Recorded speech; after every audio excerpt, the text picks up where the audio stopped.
శ్రీమద్గురు నిరంజనం గురుదేవాయ నమః. ఈనాడు వేమన స్వామి చెప్పు పద్యములో ముఖ్య భావము సహావాస దోషే గుణే భవంతు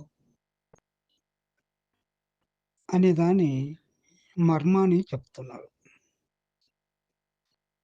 అది ఎలాగంటే,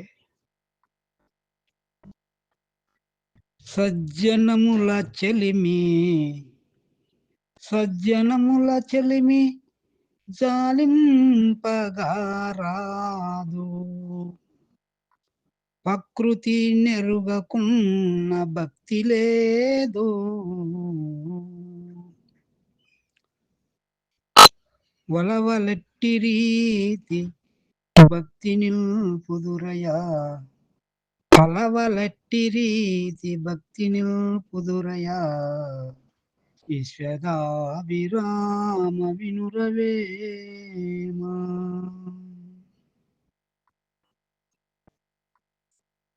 సజ్జన సాంగత్యమును చేయవలనని, విడవరాదని ముఖ్యంగా ఈ పద్యము చూపిస్తుంది. దీన్నే శృతి సహావాస దోషే గుణే భవంతు అని,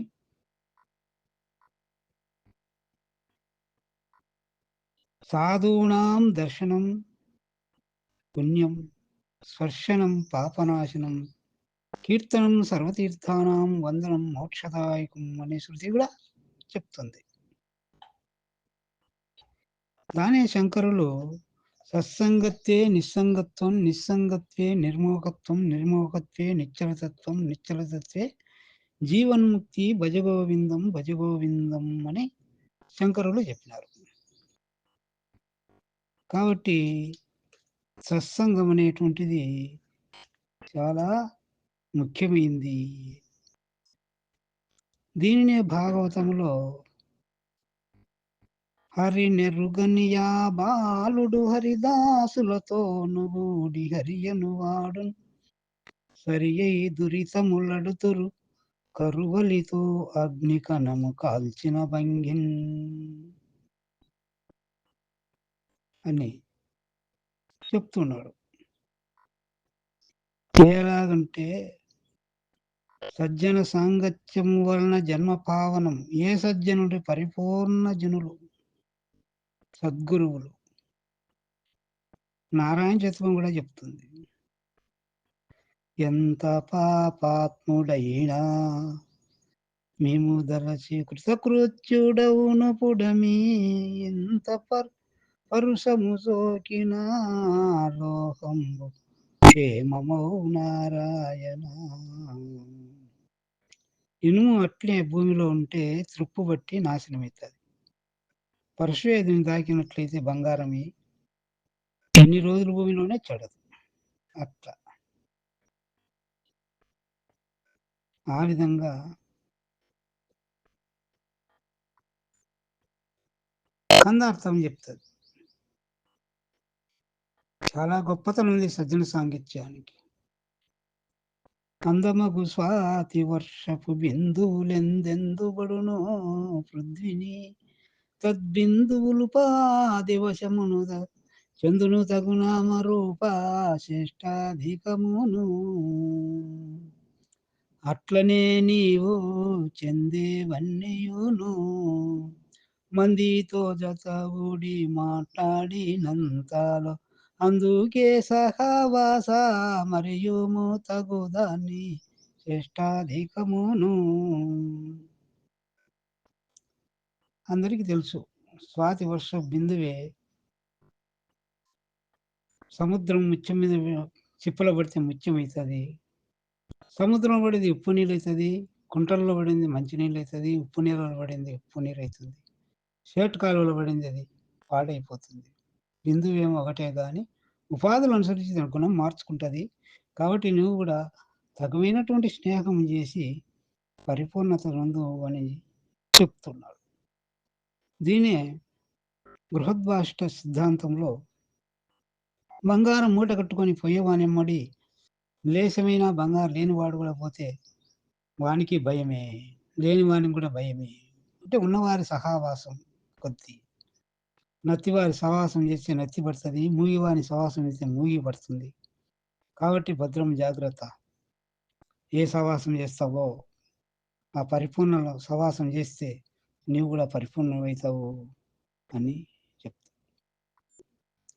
భాగవతంలో ఇంకొక చోట కూడా హరిదాసులతో మాటలు ధరనెన్నడు జడని పుణ్యధనముల మూటల్ వరముక్తి కాంత తేటలు హరిషడ్వర్గంబులు జొరని అరుదగు కోటల్. వాళ్ళ మాటలు, గురుమూర్తి యొక్క మాటలు వింటే భ్రాంతి అనేటువంటి హరిషడ్వర్గాలు జరగకుండా వారి మాటలు కోటలు తిన్న ఉంటాయి. కోటలకు పెద్ద పెద్ద రాళ్ళు ఫిరంగులు కలిసిన లోపలికి. అట్లా పరిపూర్ణ బోధ విన్నట్లయితే నేను నాదని మానాభిమానములు కలిగినటువంటి హర్షడ్ వర్గములు జరగకుండా ఉంటాయి అని చెప్తే, అందుకై ఎప్పటికి కూడా కలలోనైనా నువ్వు చెడ్డవాళ్ళ సాహసం చేయగా 10 రూపాయలు ఇచ్చేనా చెడ్డవాళ్ళ సవాసం మానుకో. 10 రూపాయలు ఇచ్చేనా మంచివారి సహవాసం కొనుక్కో, ఇబ్బంది లేదు. నువ్వు ఈ సహవాసం చేస్తే ఆ రూపము, ఆ గుణము నీకు వస్తుంది అని పెద్దలు అనేక విధములుగా ఇది చెప్పినాడు. సవాస దోష గుణేముంది. కాబట్టి ఆ మార్గాన పోయేవాడు ప్రకృతి నెరుగకున్న భక్తి లేదు. ప్రకృతి అంటే జగత్తు. జగత్తు ఎవరి వలన వచ్చింది? పురుషుని వలన వచ్చింది, పరమేశ్వరుని వలన వచ్చింది. పరమేశ్వరుడు ఒకటి, ప్రకృతి ఒకటి కాదు. దేహి దేహంలో రెండు ఒకటి. కాబట్టి ఈ ఎరగడమే ఆత్మస్వరూపాన్ని. ఈ ఎరగడం భక్తి అనేక విధాలుగా చెప్పినారు. త్రివిధ భక్తులు: సామాన్యమైన భక్తి, ఏకాంతర భక్తి, అనన్య భక్తి అని 3 రకాలు చెప్పినారు.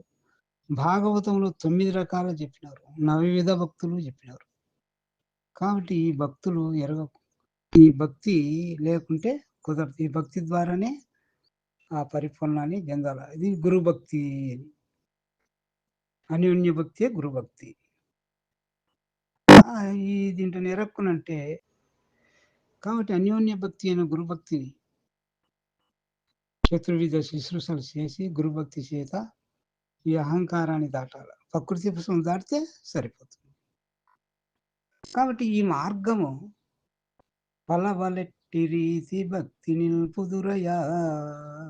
ఈ భక్తిని నిలిపి ఆమెలకు దాటుకోవాలి జన్మరాహిత్యం, భ్రాంతిరహితం.